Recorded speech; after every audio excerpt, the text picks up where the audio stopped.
Alam nyo ba dito sa Saudi, ganito kami magluto ng tuyo or bulad sa Bisaya. Kapag nagluluto nga pala ako ng tuyo, hinuhugasan ko muna yan para hindi siya masyadong maalat. Tapos, magpapainit lang tayo ng mantika, pero hindi natin siya lulutuin sa loob ng kusina. Kasi pag yung tuyo, lutuin mo dito sa loob ng kusina, nako, mangangamoy talaga buong bahay nyo. Mapapagalitan ka ba kapag may kasama ka ibang lahi sa bahay nyo?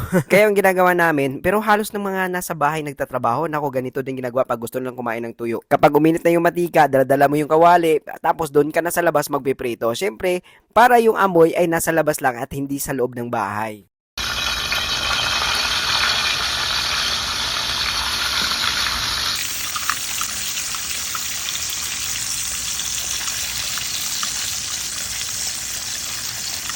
Sigurado habang nanonood ka dito, naglalaway ka sa tuyo na yan or sa bulad.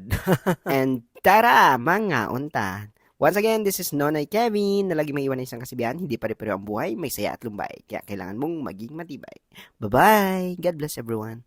Pero yung totoo, ang tuyo na yan, hindi po talaga yan sa akin. Kinuha ko lang yan sa fridge ni Pula.